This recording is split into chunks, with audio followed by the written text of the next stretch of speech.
Welcome to this practice. You're going to be exploring alongside of my yoga therapy trainees the process of the 4 hardwire reactions in our nervous system: fight, flight, freeze, and submit, and how to give space for compassionate attention towards and a kind of refuge for the parts of us that learned to create internal scaffolds of behavior and thought processes and mechanisms about fight, flight, freeze, and submit. Those are neurologically hardwired reactions onto which we added behavior patterns, patterns for safety. As I like to say, those were initially protective mechanisms, but then they become preservative. Those protective mechanisms keep preserving their own status quo. They keep getting utilized by us because we don't have other mechanisms to use yet. So we go to the default mode of these mechanisms. So what was protective becomes preservative, and then that becomes preventative. In other words, it puts kind of a ceiling on our life. It dampens our ability to evolve. So it's preventing us from becoming that which we could be, that which we're meant to be. It prevents our evolution while taking care of our survival. And we do have this imperative in our system to survive as part of our primitive brain, but we also have an imperative to evolve. So as we say, sometimes we don't want to just be surviving, we want to be thriving.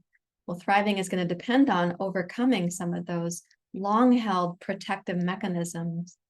They initially do start as protection. They can become painful mechanisms too. So you might recognize some of those things as addiction or compulsion or anxiety or depression, or the part that acquiesces to others or is constantly in a please and appease mode, or the part that can't tolerate emotions or doesn't know how to experience emotions.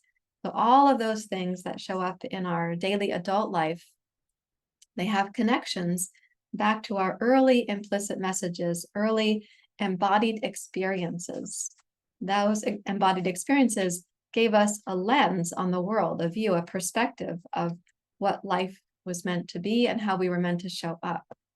And those are called relational anticipations. We carry that with us. So we say in interpersonal neurobiology, the ever-present past shows up in the now. And it takes over actually because the ever-present past has significant body memory, is connected to your right brain and your limbic brain. It didn't get developed at a time when your neocortex was functioning yet. So the ever-present past is a very powerful repository of unmet needs, experiences, impressions, waiting for us to turn towards it for healing.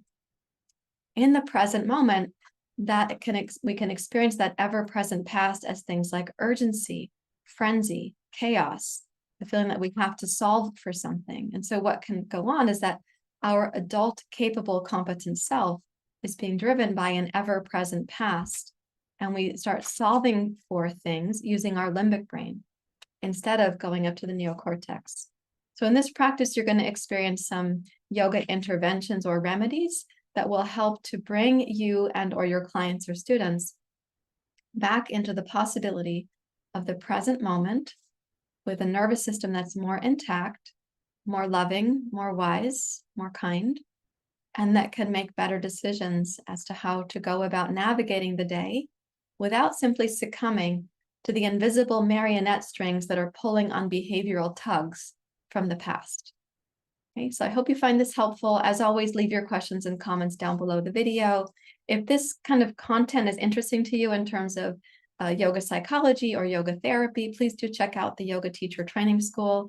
The Yoga Therapy Training Program is also there. You can see that on the URL across the bottom of the screen here.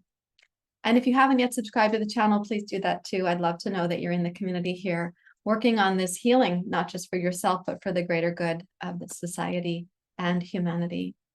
Thank you so much. Let's go to the practice now.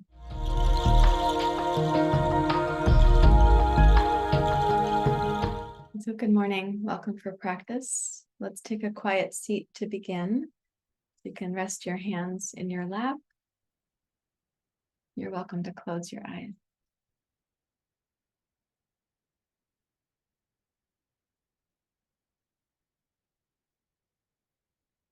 And allow your breathing to give you access to your inner self.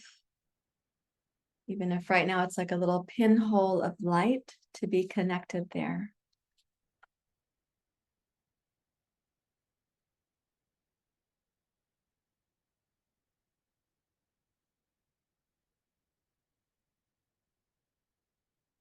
As you connect with your breathing and with your body, just gradually allow more and more access for the breath to take care of you.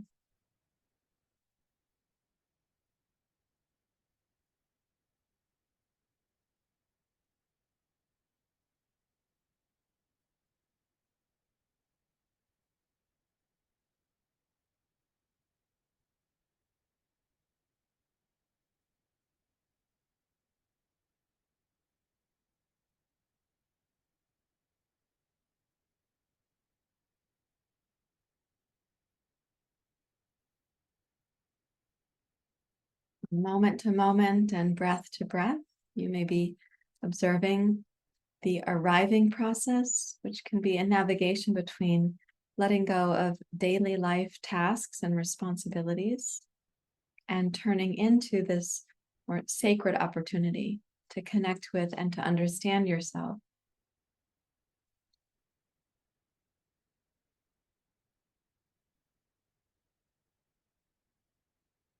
Now, to the best of your ability, relax any unnecessary tension, particularly in the torso and your diaphragm, so the breath can help you to have access to your inner self.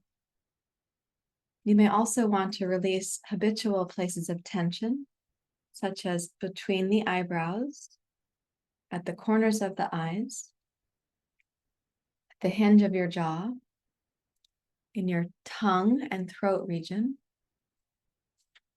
perhaps in the upper part of the shoulder blades or the space between your shoulder blades.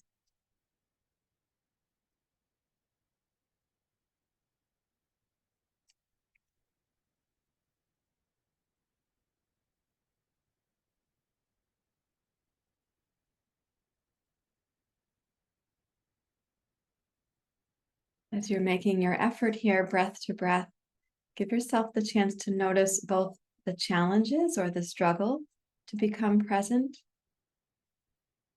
and the inner desire to do so. And those may be like competing aspects of yourself right now, but allow awareness for each of those.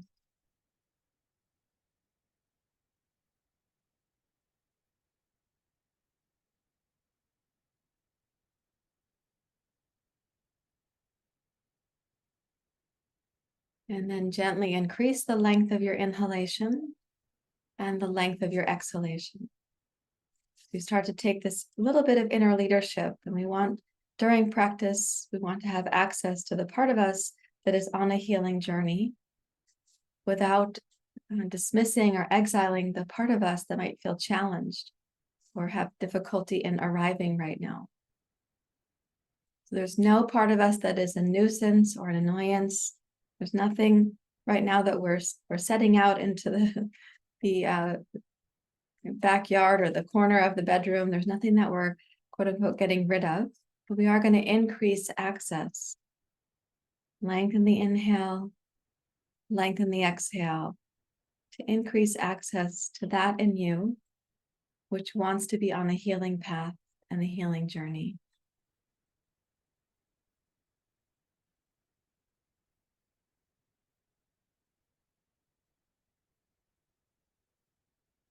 And even if this part at times seems faint or minuscule or fragile, right now as you breathe in, as you breathe out, increase your acknowledgement to this part of yourself.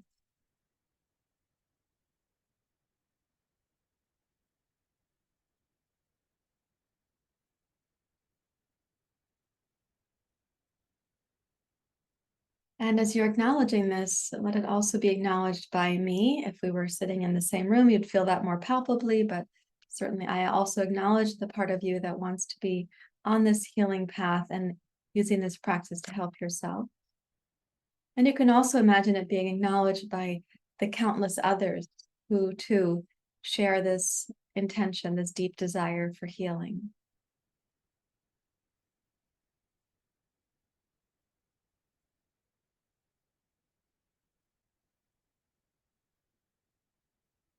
So as you increase access to this, what you're practicing is inflating that aspect of yourself. And by inflating, we mean as properly filling up a balloon. We're not overinflating, we're not exaggerating, but properly inflating, bringing enough space and energy and vibrancy to this part of yourself.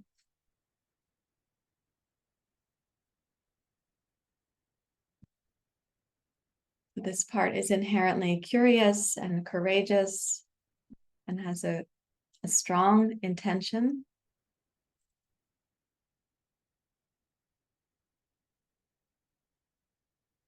In recognition of this, please join your hands now at your heart. And may this practice and this journey be one where you find protection, nourishment, and strength, where we overcome the habits of darkness or the habits of darkening our understanding of ourselves. We return to the possibility of tejas or luminosity to see ourselves clearly and brightly. And may we not face things like impatience or animosity along the way. Om Sahana Vavatu Sahano Punaktu Savidyang Karava Tejasvinavaditamastu Ma vidveshavati Om Sahana Bhavatu Sahana Bhunaktu Saviryang Karavati Tejasvinavaditamastu Ma vidveshavati Om Sahana Vavatu Sahana Bhunaktu Saviryang Karavati Tejasvinavaditamastu Ma vidveshavati Om Shanti, Shanti, Shanti. Hari Om. Shri Guru Pyo Namaha. Hari Om.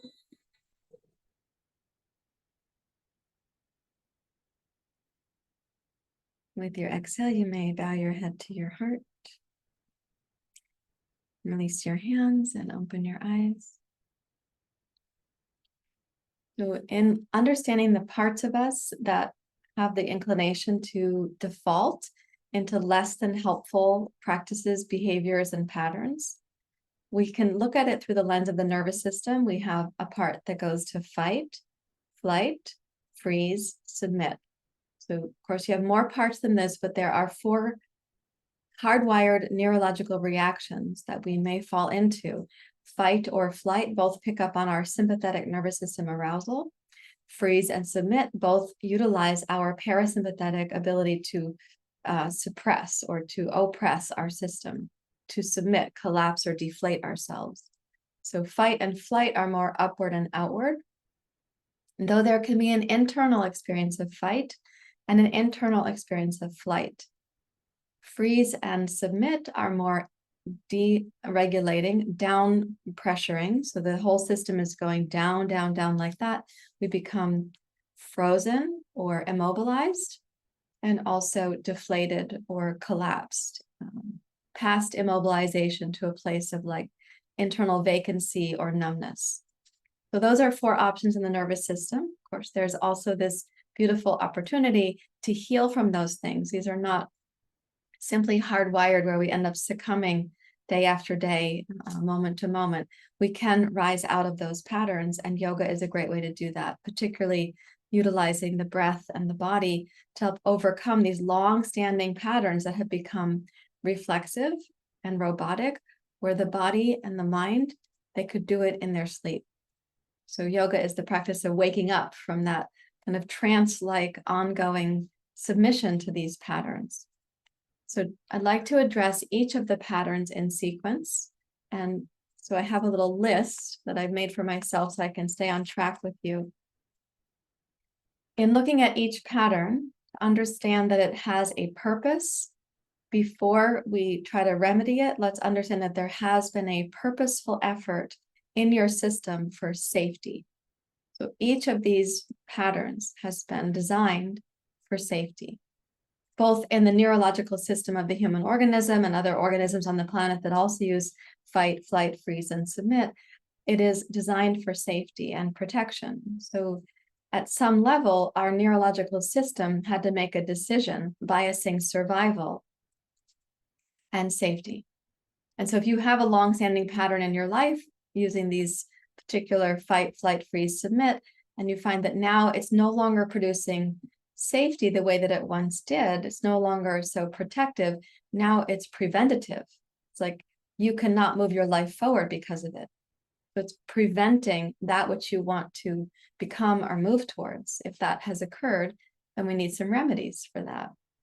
So what was once protective can then become what I call preservative. It holds things as they have been. And then it can become preventative. We are unable to move forward from it without some kind of intervention or remedy. In this case, yoga provides those interventions and remedies. So take heart that healing is possible. I'm going to move back to my seat. So we'll take a look at the process of deflation, what happens before we're totally down in submit. So before the deflation process takes over completely, there are some little places like a fork in the road where you could prevent that from happening. Okay, so in this, we're going to be doing a blowing off technique, a breathing practice that prevents us from being taken down by the submit part of ourselves. You could think of it as the submit monster, the part that's going to take us down into a sedated, numb, collapsed place. When you want to overcome that, first you acknowledge that that part has been there for safety and it's been well practiced, and that today you don't want to succumb to that. Okay, so we're going to be spreading the fingers open. That's one very important thing, because a collapsed state, everything is kind of curled in on itself. So we'll spread the fingers open. We'll be reaching up. We're also going to pull down with this kind of action of determination. And this is an inhale. This is an exhale. And both of them are going to be brisk. So go with me here.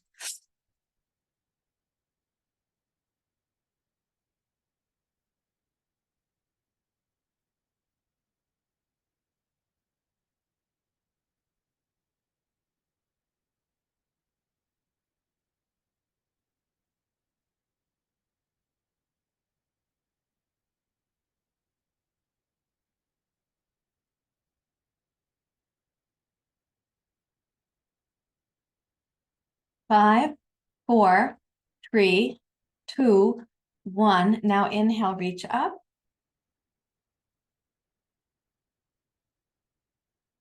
And exhale, float the arms out to the side. As your arms come down, lengthen up through the crown of your skull.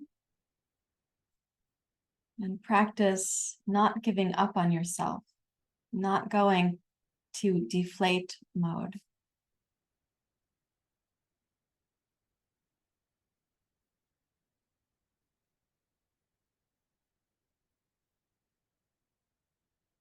It may help to have internal statements that you give to yourself. It could be something like, today I won't succumb, or today I won't give up on myself. But it also could be a positive statement like, I'm worth caring about. My determination matters. You make your own statements.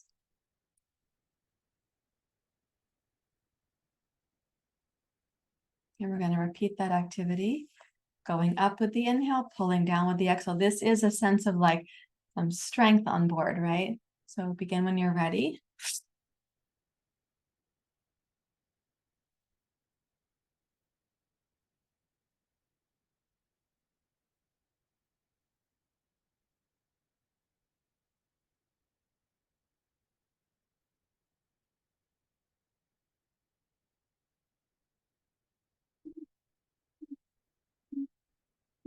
Five, four, three, two, one. Now inhale, reach up.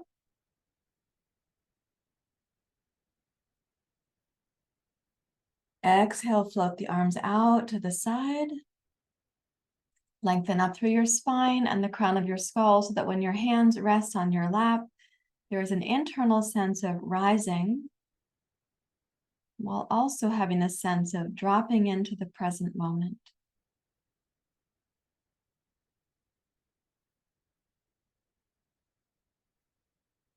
And make a little statement inside for yourself. Today is a day where I won't give up on myself.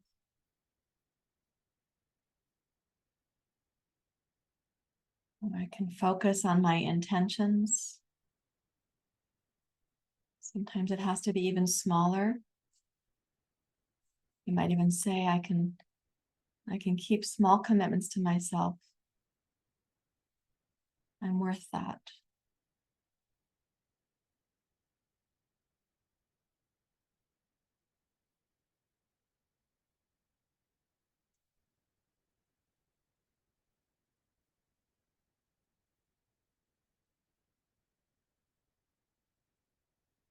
Now we're going to add to this particular yoga intervention. Interlace your fingers. Press the heels of the hands forward. Inhale, rise up. And keep reaching up for several breath cycles. Notice that when you're lifting the torso here, there is access to your diaphragm, and it's able to breathe you relatively deeply.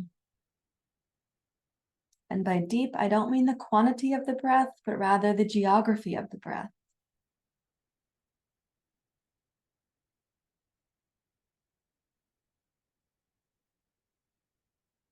As you listen for the fullness of the inhale that's possible here, let the breath give you greater and greater access to the part of you that actually has some determination. And this part determined not to let the deflation habit take over. And by deflation, again, I mean where you give up on yourself, where you disregard yourself, you fall into the same old pattern. You know, as you exhale, press the arms out to the side, rotate and twist to your right.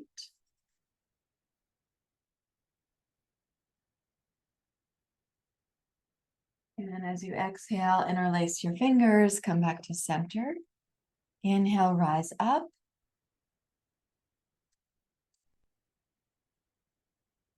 Exhale, take the arms wide, twist your spine to your left, look over your left shoulder. As you're looking over your shoulder, you might imagine the surround of the day, like even visualizing the terrain where you know you tend to have some difficulties. And let yourself imagine that in those difficulties, you don't have to get derailed. You could also remind yourself of your internal phrase. Today is a day when I'm not going to collapse or forego myself. You won't succumb to default mode where you end up deflating or succumbing.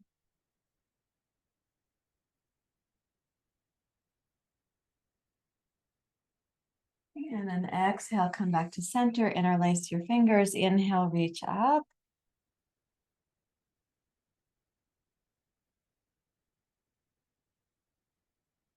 And stay with the breath for several cycles here.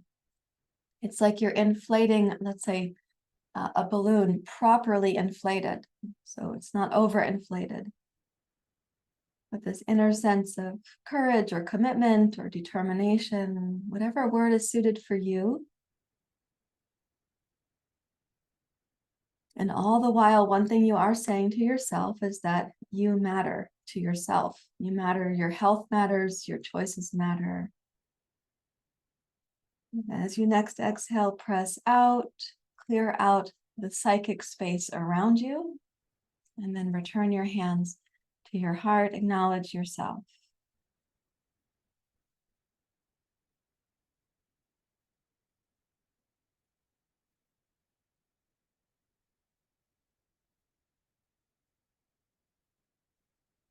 Okay, now what to do if that collapse or submit already took over and you found yourself going down this rabbit hole where there you are, you've already made the choice and it's kind of taken you away. It's taken you on that familiar ride. So let's imagine that that has occurred and that you don't want to be stuck there. You don't want to end up having that go on for hours or days or weeks at a time. So come over to your hands and knees, please. Let's come to table pose.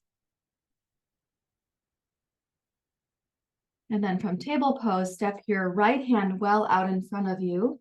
Press your fingertips down. As you reach back, lower your left elbow to the floor.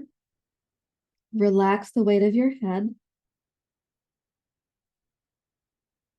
And as you're breathing in here, allow the inhale to move into the pelvis, into your lower back, the sides of your waist, especially the right side.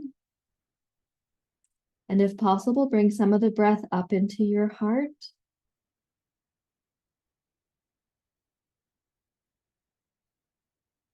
As you exhale, focus on completing the exhale, which is going to require some tone and strength in the deep lower belly. As you're stretching out and you're moving from a place, possibly a place of submit or deflation, it may feel like a little bit painful to reach out to give yourself permission to open back up. So bring a compassionate and warm voice tone. As you next inhale, return to table pose. Place your right palm flat down. Walk the left hand forward. Reach your hips back. Bow your head. And bring the breath deeply into the lower pelvis, your lower back, the side of your waist. Possibly up into your heart and your collarbones as well.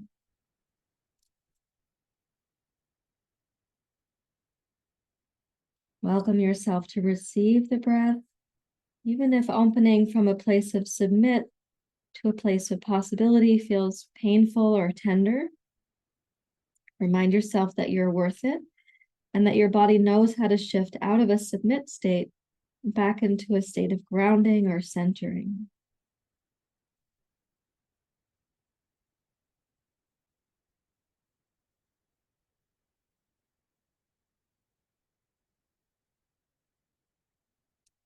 And as you next inhale, bring yourself up to table pose. Reach back to child's pose. You can put the toes together, open the knees apart. As you walk back to this child's pose, drop the hips back, but actively walk your fingertips forward. Lengthen the back hemisphere of your body here. Allow the breath to find its way into the pelvis, the lower abdomen, the back of your waist.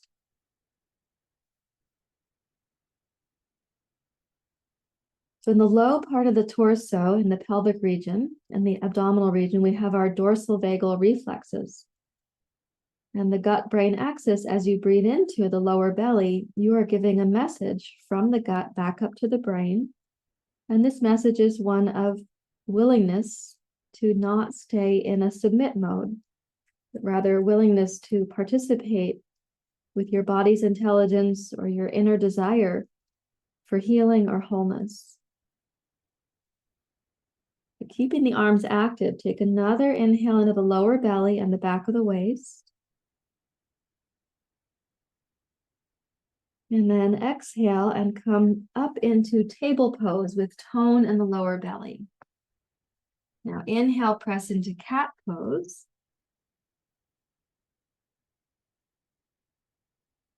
Exhale, come to cow pose. Bring your chest and heart forward. On the inhale, reach the heart forward. So this is a little bit of a back bend relative to where we were. And then exhale, reach back to child's pose. Squeeze the breath out. And now we'll make this one smooth movement. Inhale, roll up to cat. Exhale forward to cow pose. Inhale the heart forward. And exhale, roll back to child's pose, using child's pose to help squeeze the breath out, not a child's pose where you're going into hiding. Inhale smoothly up to cat pose. Exhale to cow pose. Take the pubic bone back, bring your heart forward. And inhale, open the front hemisphere of the body. And exhale, reach back to child's pose, squeezing the breath out like you're squeezing a sponge. And one more time, inhale, cat pose. Exhale, cow pose. Curl your toes under, and this time we're going to inhale and raise up to downward facing dog pose. Lift your hips high. Use the strength of your arms, and from the center of your heart, press actively down and forward. Using the arms to press in that way is really the opposite of collapsing or submitting. You are right now pressing from the heart down through the arms into the hands, fingers, and thumbs. It's an act of determination, an act of commitment. Raise your hips high and allow the breath to be full on the inhale and complete on the exhale.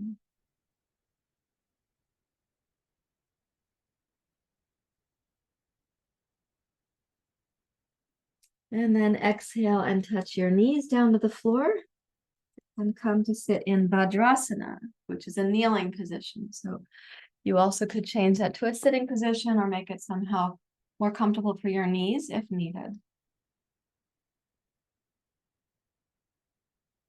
Notice what's happening for you with your body as you bring yourself from a possible place of submit or dorsal vagal or collapse into a little bit more aliveness here. What's happening now?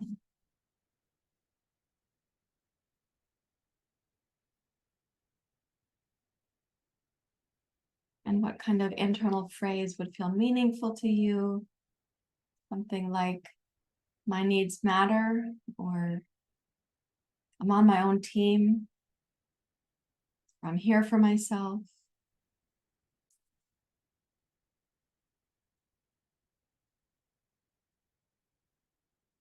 Sometimes it really helps to sense the parts of us, like the part of us that learned to go to submit or collapse as a safety mechanism.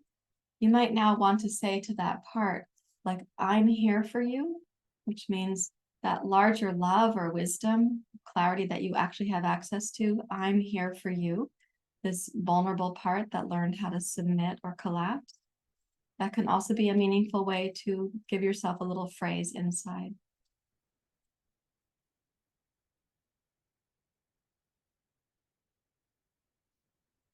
And you can bring your hands to your heart and acknowledge yourself.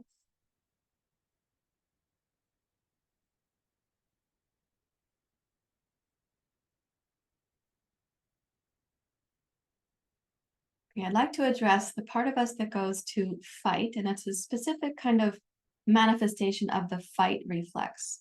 And this one is the default mode of, I'm going to persevere, I'm going to push through, I'll take on that assignment again, or I'm defaulting into overdoing, right? The part of us that's like, okay, I know how to be perseverant, but it's an expense to you. It may not be an expense to others because you're kind of rising to an occasion, right? You're once again defaulting to, I can overcome this, or I know how to pull up my bootstraps, those invisible bootstraps, or I know how to take on that burden and I'm going to persevere through it. So for this part, when that's coming on, it's really helpful to intervene.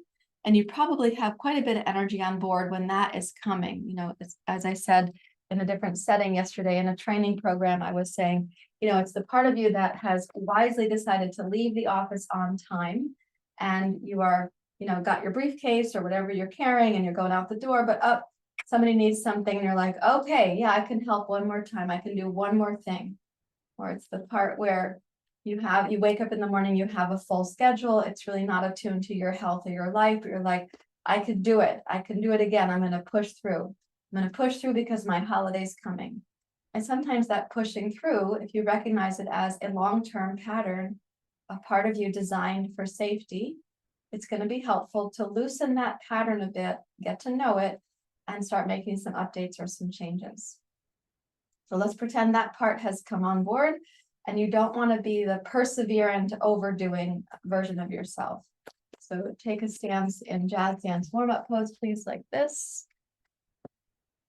That means take a wide stance, bend your knees, place your hands on your knees, press down with your arms so that you're able to lengthen up through the spine. Gaze down at the floor in front of you and begin breathing into the lower pelvis and the lower abdomen. So when we rise to the occasion, as it were, on those moments, we're not actually breathing into the low pelvis. We're not that embodied. We're not that embodied because these safety mechanisms we had to learn, and we disconnected from ourselves in doing that. We disconnected from the body. So let the breath come down into the pelvic basin. As you breathe in deeply and slowly, you might be acknowledging the struggle to not choose being the perseverant version of yourself. The struggle to not choose rising to the occasion once again. Let the breath be smooth, nourishing.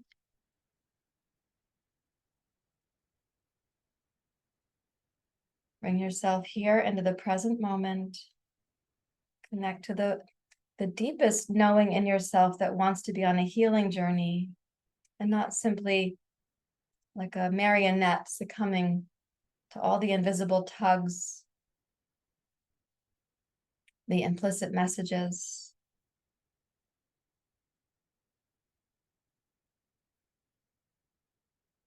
Use the breath to connect even more deeply to that inner knowing.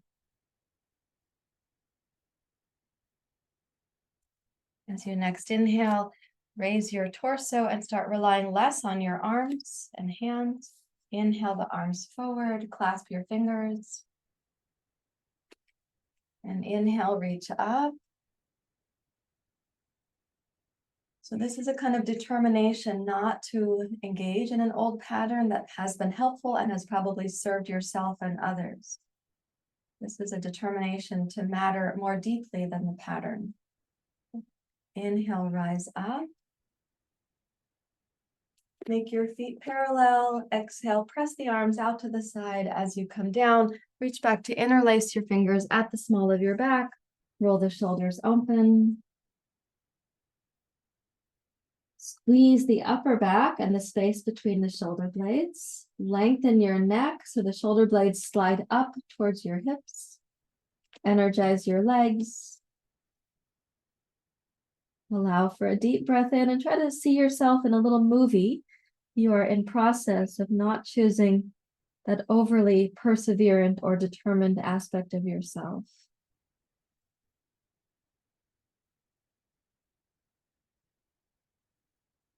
Exhale completely.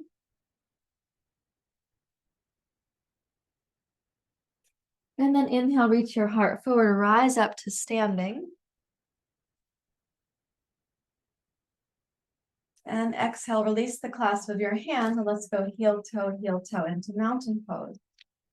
Now know that as you overcome a pattern, let's say of hyper productivity or competence or uber perseverance, as you overcome that pattern, you get to maintain, you get to still retain your competent, perseverant capacity, but it'll be right-sized, not exploited.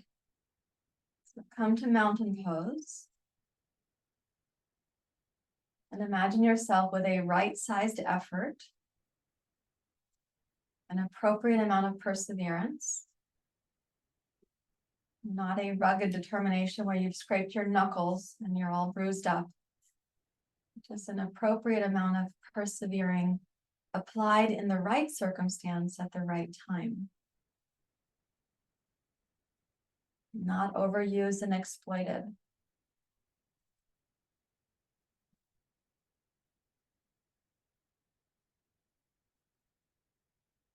And then you can bring your hands to your heart, acknowledging that deep desire to actually have your own life, your inner life balanced with your outer responsibilities.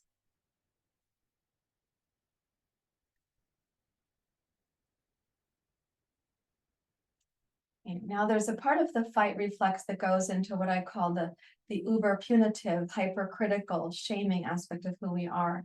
And that's an internal fight. It's like an argument on the inside. You're in conflict with yourself. And what can be happening is the part of you that learned to shame or shun or punish or criticize is taking over. It's like an overlord. And it takes that on because it's afraid of another part misbehaving or causing some kind of exposure for vulnerability. So this uber punitive part can come in and be hypercritical and shaming. And it can do that in a flash. It can come on suddenly. You might feel like your body gets hot. You feel like falling through the floorboards or disappearing, or the shame can also promote the sense of like, I better do better. That feeling like, oh my gosh, I'm about to get found out. I better do better. And it also can come with the sense of this whole thing should be concealed. Nobody should see that this is going on for me because the exposure would feel too great. So in this case, when that's coming on, it's really important to practice a kind of loving, kind, compassionate attitude towards yourself, towards the deepest you that does not want shame to take over again. Okay, so what we're going to do here is an opening of the chest and the heart and a slowing down of the breath so you can stay in your body. I'm going to ask you to find a countertop or a tabletop. I'm going to use this one here. It could be the kitchen counter. It could be your desk. It could be the wall if you have a solid wall. This is a closet door. It's not particularly solid, so I'm not going to use that. These are watercolor paintings. That's not a solid place to put my hands, but I can use this desktop. So find your own tabletop. And sometimes your desk is too short, but if you put blocks on your desk, it's going to be the right height for you. Place your hands and please step back to a kind of dog position, downward facing dog pose, normally done from the floor. And as you place your palms here, lengthen your spine and invite your breath to find its way into the pelvis with an overarching attitude of love or kindness or support.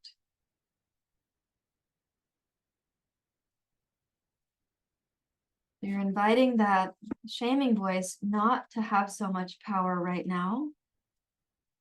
In fact, you can let that shaming voice know that your inner wisdom is stronger than shame.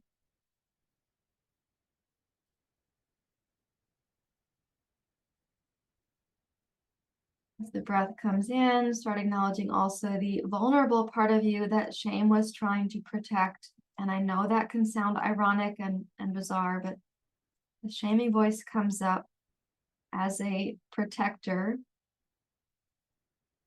even though it's very painful. So as you breathe in a deep sense of kindness for yourself.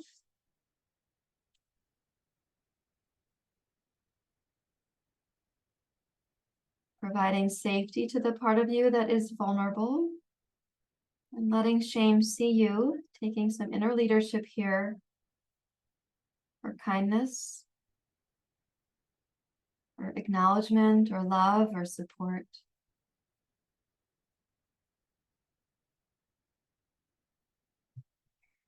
Those of us who've had an inner shaming voice or an inner critic, we have found out through many experiments that it actually doesn't work that well. It does not produce the outcome that we think it's going to produce. We don't become more productive or more elegant or more evolved. We actually become stuck in the critical mind.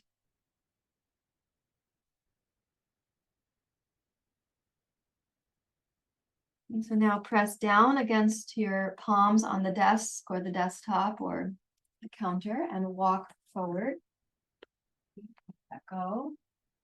And now we're going to use the wall to open the chest and the heart and the shoulders. So what you'll do is find anything that can substitute here. It could be the door frame, could be the upper kitchen cabinet. It could be, I don't know, like a place in your house where there's a secure frame. Like I have an archway in my hallway there, that's a nice place to do this. I'm going to use the wall behind me. So what you'll do is step up to a spot, place your hand at shoulder height, turn your torso away from your hand, turn your feet, your knees, your hips, your chest, and your heart, and turn only as far as your shoulder is truly comfortable in this opening. Lift your heart, lift your collarbones, raise up through the crown of your skull, and as you breathe in, let the inhale come down to that in you which was vulnerable, to which the shame monster was responding. It came in to criticize you, to punish you, the shame monster is kind of acting like it's trying to put the jack back in the jack in the box. So it's trying to oppress, to criticize, to hold you down. It's like an overarching voice that comes from the top down and pushes us into a dorsal vagal mode. Ultimately, shame acts as a shutting down reflex.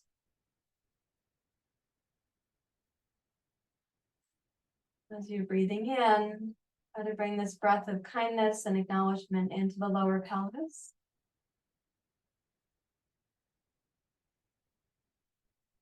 And invite the hypercritical voice to know that you're making an effort right now, based on some wisdom, discernment, perspective.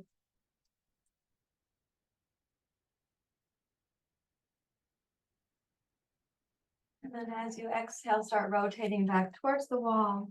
Place your other hand up, might be on the kitchen cabinet, could be on the door frame. I mean, could be on your outdoors, could be on a tree, right? Rotate your feet, your chest, your heart, only as far as your shoulder is truly comfortable in doing. And let the breath come down.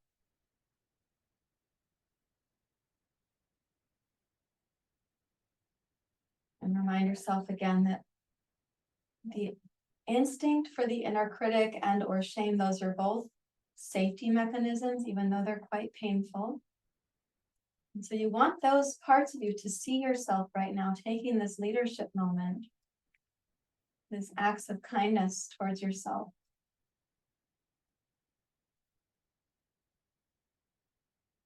Whatever got stimulated in the vulnerability, whatever egregious thing shame tells you that you have done or is trying to prevent you from doing, it deserves a chance to be known.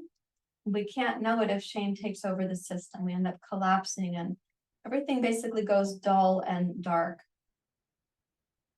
So by breathing in this act of kindness right now, we're also going to give ourselves a chance to know something more about what's going on with our inner life.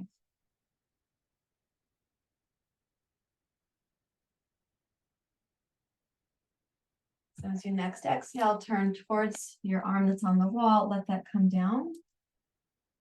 And come down to a seat. Could be kneeling, could be sitting cross-legged. Could be something a little more grounding. And I'm going to ask you to use a phrase. For example, I'll provide one and you can make up your own. The phrase could be, there is more right with me than there is wrong with me. There is more right with me than there is wrong with me. There is more good about me than there is bad about me. There is more goodness about me than there is bad about me.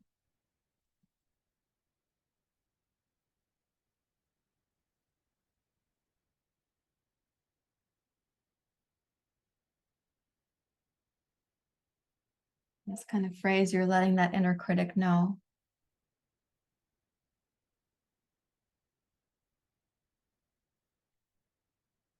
You're basically letting it know that you have some additional wisdom about the situation. And shame and self-loathing and criticism, they cannot have greater perspective or wisdom about the situation because they're driven by your limbic brain, which is very limited in perspective.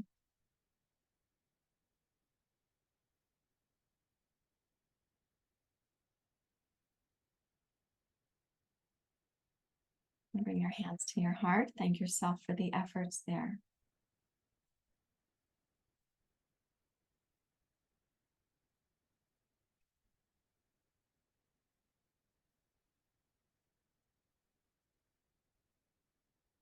Another hardwired nervous system reaction that we have is called flight.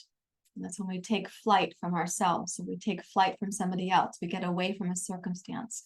Sometimes we do that by dissociating, or we might actually do it, just by abandoning ourselves in a moment where it would matter that we don't do that. But we have this appease and acquiesce mode, and as we call it, the please and appease mode. And that is a form of flight. I'm taking flight. I'm leaving my own values. I'm leaving how I place myself as a person of value in a circumstance, and I default to pleasing and appeasing you. So I'm taking flight of myself, even though I might be appeasing you. And the part of us that goes to flight is doing that for safety again. We also take flight when we leave our own value system. We might set up the day saying, it's going to be a healthy day. I'm going to do my self-care practices. I'm going to put myself on my list. I'm not going to be like off screen here, off the radar screen. I'm going to matter today. And yet you walk out the door and you take flight of those very statements you just made to yourself. You forget about them. You self-abandon. Self-abandonment takes the form of many expressions, but it can be something like, I'm not going to go through the drive-through today, and then there you are in the drive-through, whatever that might be. I'm not going to go to that Starbucks line today, but then there you are in the Starbucks line. Like you made a commitment in a moment of mental well-being and mental clarity, and then something happened. Your body got activated, your nervous system, your implicit memories got tossed up, and you're in the same line to do the same thing, abandoning the commitment that you had made to yourself earlier in the day.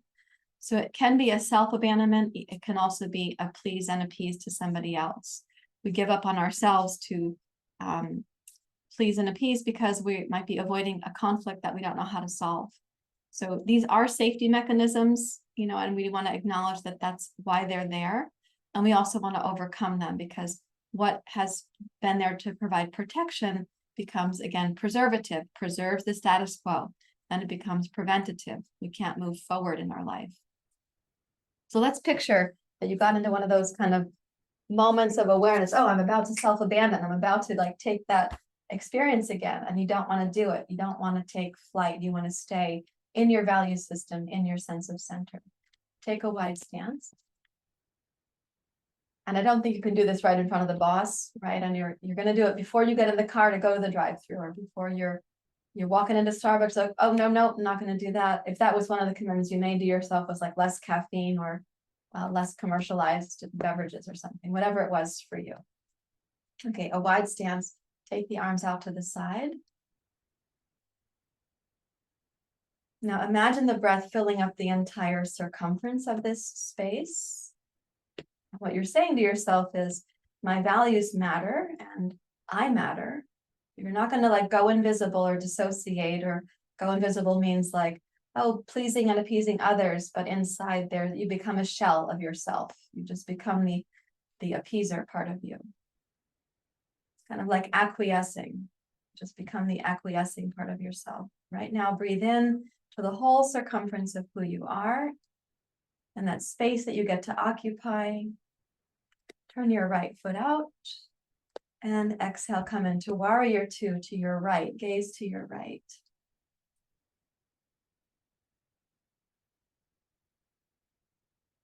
And breathe in deeply and lovingly. Breathe in a way where you get grounded, you connect back into the lower hemisphere of your body. You are here in the present, standing your ground, so you're not going to be appeasing, acquiescing, taking flight, as if you were abandoning yourself.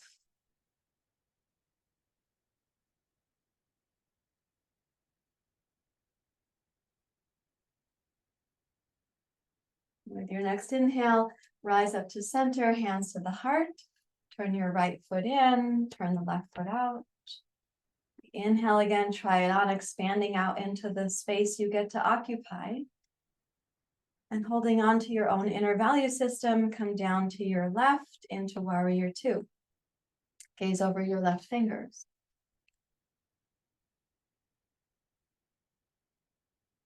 And practice breathing in a way that encompasses this entire circumference from your feet to your fingertips to the crown of your skull, the front body and the back body. so that you get to matter to yourself.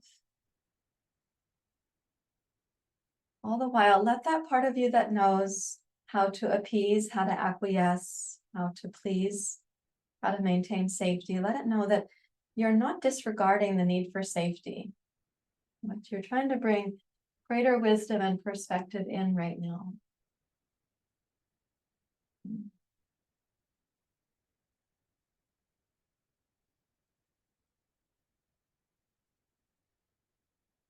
Let's your next inhale, rise up to center, make the feet parallel. Let's bring the heel toe in. You may have noticed in your life a correlation between when I please and appease, or acquiesce and regress. Pardon me for the little cute phrases there, but if you have some phrases, it does help you to recognize the process. Please and appease is something that we learned a long time ago. It works to a certain extent. Acquiesce and regress means I'm acquiescing again because it's a part of my history. So it's a little bit regressive for me to go back there. But when we're doing that, you might notice that another part of you is going to the snack machine, the vending machine, or getting one more coffee or soda, or, please and appease. Oh, I'll have a donut while I do that. Okay, so we don't want to have this safety mechanism that now needs us to numb the pain of that self-abandoning. Okay, so warrior two is one way to do that. Now we're going to step to the front of the mat. And when we step backwards, we're going to be stepping backwards into something of strength. So inhale, raise both arms up overhead. Exhale, bend your knees, come to chair pose. Inhale, rise up. And exhale, bend your knees, take the left toes back, step back into this position of strength. Root down into your legs, so there is a place of grounding. Rise up with your heart. Give yourself permission to have your own needs and values, and not simply to please and appease, nor to acquiesce and regress.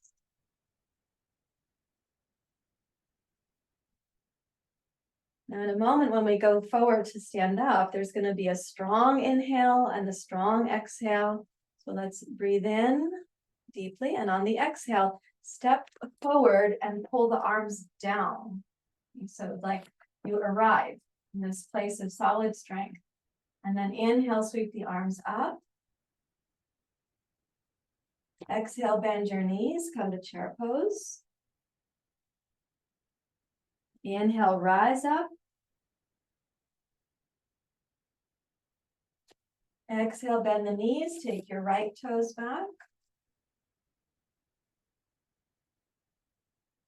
Inhale, lift up and strengthen the lower hemisphere of your body and the reach that you have where your values are going to matter to you on this day. In fact, you're going to keep mattering to yourself, and today is not a day of self-abandonment.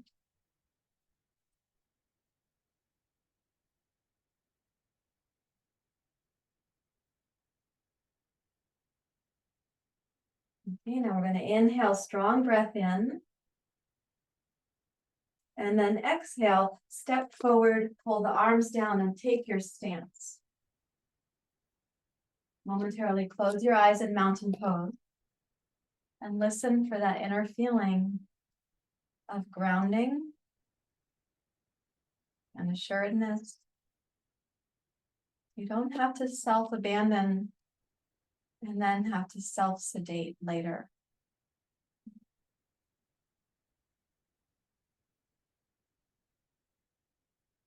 You can hold on to yourself during the day, not taking flight away from yourself. You can hold on to your inner self during the day.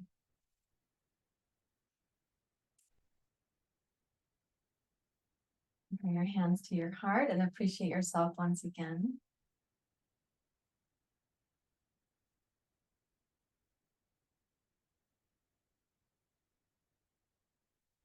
Okay, and then please come down to the floor. So now another form of the nervous system reactions is called freeze. So we have fight, flight, freeze, submit, where we go into a collapse mode. And freeze is where we become immobilized. We actually become kind of like, oh my gosh, I don't know how to move from here. And it can feel paralyzing, actually. It's a very important aspect of the nervous system. And if we've learned to freeze as a way of staying safe, we want to be really respectful about that. And again, it can become preventative. So we aren't able to move forward. We keep succumbing to these freeze reactions where it's kind of like feeling stunned, right? And sometimes what ends up happening is we are stressed in certain ways all throughout the day, or we find a very stressful peak experience. And then we know how to self-sedate. We know how to kind of self-freeze. And when I say preservative, you can actually think of it as when something gets preserved in ice, it becomes a fossil. We kind of become like fossilized versions of ourselves. We're not really there. There'd be an imprint in the ice if you saw it, but we are not in there. We are very deep inside, not having access to the neocortex, but being lost in a parasympathetic downregulation of the system, like a deregulating experience. So to help ourselves not get stuck there, I'm going to ask you to come onto your back, please, with your knees bent.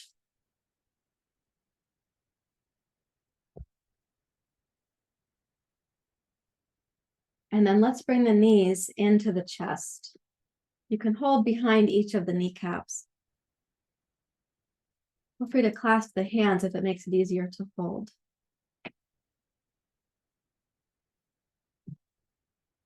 And then you can imagine that in the freeze state, we don't tend to be breathing very well. And so right now, all I'm going to ask you to do is relax your shoulders back and down towards the floor. Release the weight of your head.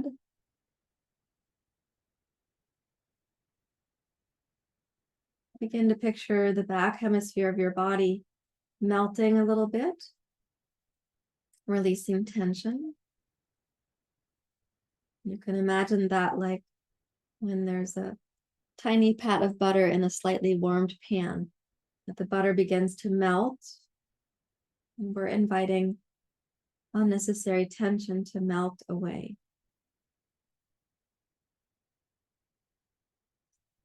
A very common form of freeze in today's society is when people get stuck to the couch after scrolling. They become so downregulated or sedated.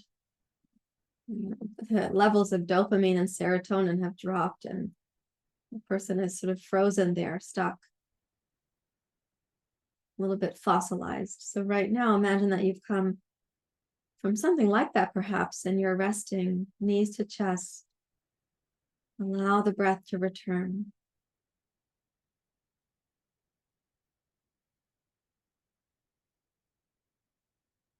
As you begin inhaling, welcome the inhale to press against the knees. So the breath is going to expand against the back body, into the floor, the sides of the waist, and also into the knees and the thighs.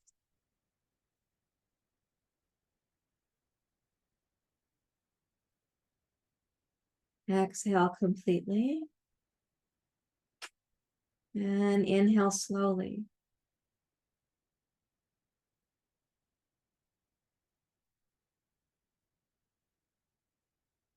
Without asking too much too soon of yourself or your body, with respect for why freeze is a mechanism that we've chosen. Let's now roll the knees side to side. Think of it as a gesture of comfort and also rhythm. So whether you're rolling just the knees or you can roll the whole body side to side, do it as a comforting rhythm for yourself. I find that an attitude of tenderness and self-respect is far better than an attitude of like punishment or condemnation. Okay, the next time that you're taking both knees over to the right, go ahead and bring that into a little spine twist. Drop both knees down to the right, and then sweep your left arm up. And exhale, open to your left. Let's keep the knees together and stacked, and the knees can also stay somewhat close to the chest and the heart. As you go to open the left upper chest and shoulder, remind yourself that safety does matter to you and to all of your parts. And remind those parts that you have a wiser perspective on safety right now.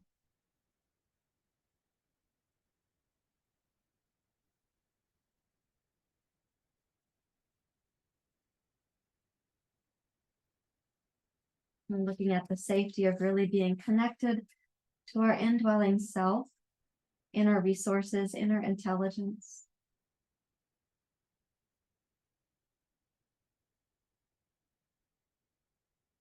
With your next inhale, make a big circle with the left arm. Reach up past your ear. Bring it back over, and let's change to the other side. So raise the knees up. Roll down to your right. You can place your left hand on your right knee. Push the right arm past your right ear. Breathe in. And then exhale and roll the upper chest open.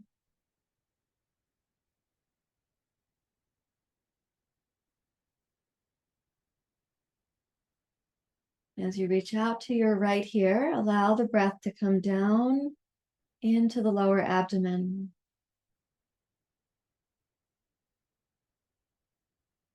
To the parts of you that learned how to choose the freeze reflex, let them know that you are here,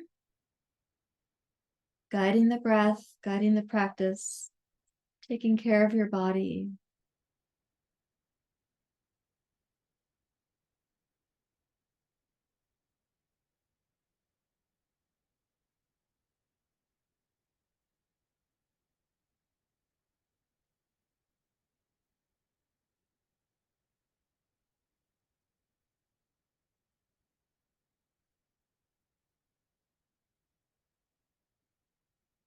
And inhale, raise your right arm, reach past your right ear.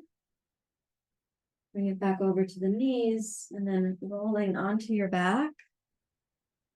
Let's touch the knees down to the floor. Okay, press into the heels of both feet, press into your toes. As you inhale, lift your tailbone and consider raising your hips and your pelvis up any height that you're able to do. So here you're using large muscles of the legs, the glutes and the hamstrings, and you're using muscles that are powerfully used to engage strength. So kind of the opposite of that freeze. On the exhale, roll your hips down and let it roll down one vertebrae at a time. And inhale, roll up. Press down through your heels and toes. Lift your tailbone. Tone the back of the pelvis, the glutes, and the hamstrings.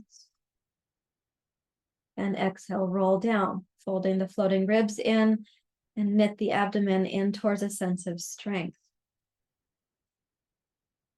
Again, inhale to go up.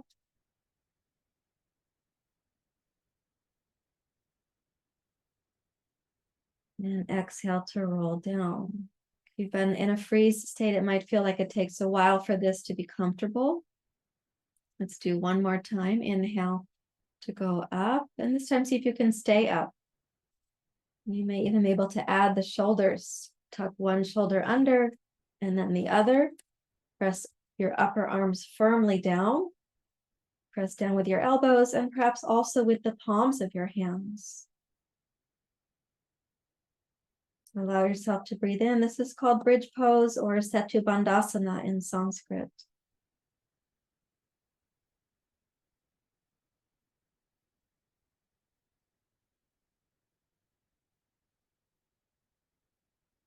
And breathe in one more time. And on the exhale, let the spine start rolling down one vertebrae at a time as you sweep the arms overhead on the floor. You can give a little tug to the arm so that you're really bringing the spine down, getting longer all through the torso. And then relax the effort of your arms and your legs.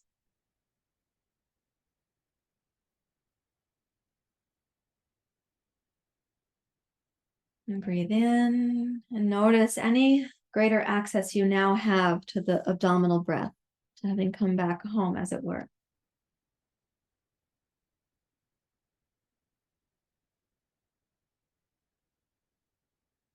And once more, you can give yourself a little phrase, insert a little positive statement towards yourself. Something like, my life matters, or my participation matters, matters to you, matters to others. Or perhaps just a gentle sense of like, it's okay to release the tension, or the tension isn't mine to carry. Sometimes you're carrying the tension of others from a long time back. Or maybe a phrase like, I release the tension, and letting it go back into the universe, which, by the way, it can be absorbed. You can send that tension into the element of air or fire or water, and nature will take care of that for you.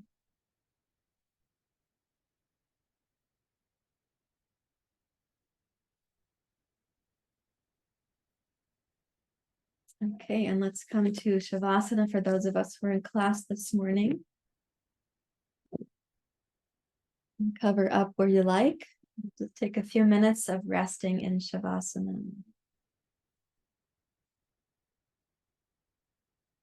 You just gave your nervous system a bath. This is a time to receive the medicine of that.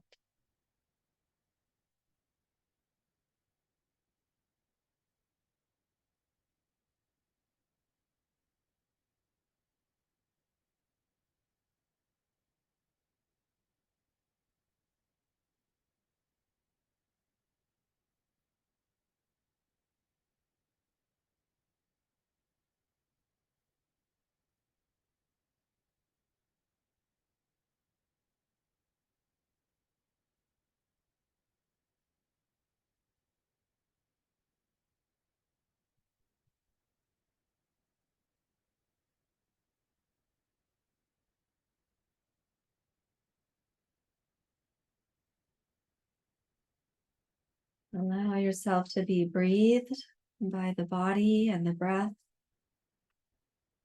without getting in the way.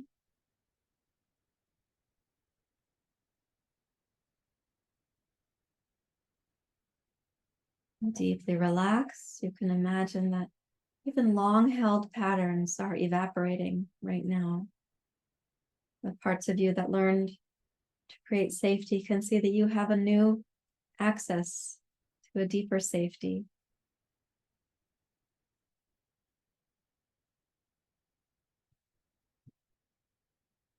It's safety of being connected to yourself, to the earth, to a healthy community.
Gently roll the head side to side. Wiggle your fingers and your toes. Okay, bend your knees.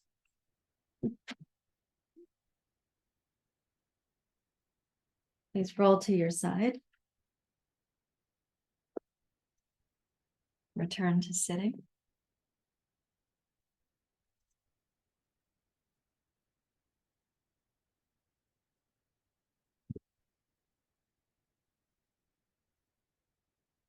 And you come up to take a seat. I'm going to ask you to make a respectful gesture for yourself and also to acknowledge. So you may choose this gesture, respecting on the hand on the heart, like your highest intention, your deepest desire, your longing for healing and wholeness for yourself and also for others. It's not just a solo journey.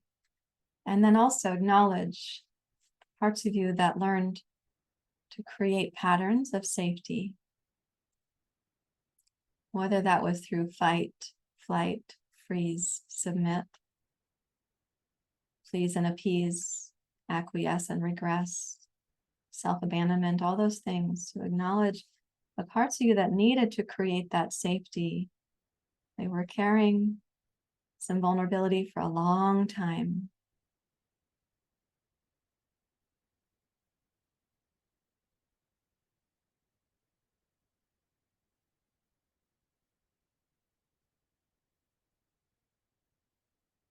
And let those parts know that you have a more loving and more wise offer for them based on present day resources, present moment capacities, wisdom teachings, a spiritual path and practice, attuned companions on the path,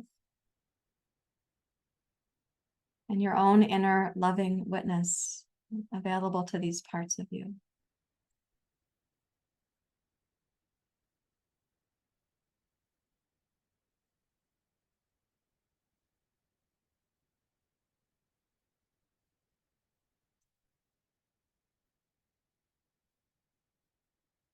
And then we'll join both hands to the heart.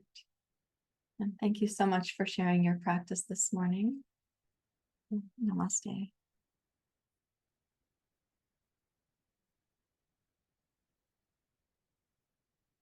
As we close today's practice, let's acknowledge all of the parts within us that learned how to navigate vulnerability, whatever form that vulnerability took: chaos, neglect, abuse, misattunement, upheavals, whatever those things might have been.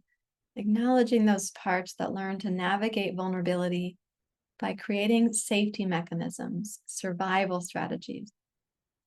Even though those became protective and then preservative and then preventative, even though those became painful in some ways, let's acknowledge those parts of ourselves and let them all be reassured by this inner wisdom that is growing in you, that you can stay connected to. Thank you.